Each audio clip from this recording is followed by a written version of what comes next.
Très jeune, Claude Béland reçoit la piqûre du mouvement coopératif de son père, qui avait fondé une caisse populaire à Outremont.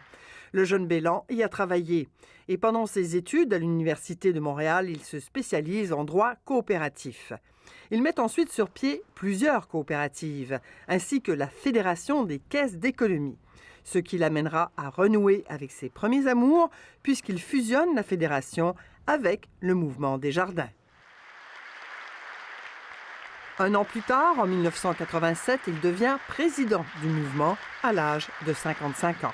Les Québécois ont compris qu'en ramassant leurs épargnes, en faisant en sorte que leurs épargnes travaillent à leur avantage, on améliorait notre environnement non seulement économique mais social. Le nouveau président de Desjardins veut que le mouvement reste un outil de transformation sociale tout en devenant plus concurrentiel. Les guichets automatiques se multiplient. Les caisses diversifient leurs services et vendent de l'assurance directement aux clients sans passer par un courtier. Le mouvement entre dans le commerce des valeurs mobilières et acquiert d'autres institutions financières. Je compte sur vous.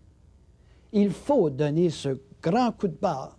En 1999, en dépit des inquiétudes des employés, Claude Béland obtient une réforme des structures du mouvement. La Confédération et les 11 fédérations sont abolies pour faire place à une fédération unique. Et il y aura une réduction importante du nombre de caisses. L'enjeu, c'était d'améliorer le processus décisionnel, la vie démocratique et de réduire nos coûts. Durant ses 3 mandats à la tête de Desjardins, Claude Béland s'implique dans plusieurs initiatives gouvernementales. Il a été des sommets pour l'économie et l'emploi, a présidé le Forum pour l'emploi et le Forum jeunesse. Membre de la commission Bélanger-Campeau sur l'avenir du Québec, il s'est aligné sur les souverainistes. La pleine possession et le contrôle de ses pouvoirs économiques constituent davantage un choix de société et la prochaine étape, évidemment, est à franchir. Après avoir quitté la présidence de Desjardins en mars 2000, Claude Béland reste très actif. De la réforme des institutions démocratiques à l'enseignement, en passant par Éducalcool et le Jour de la Terre, il participe à de nombreux débats de société.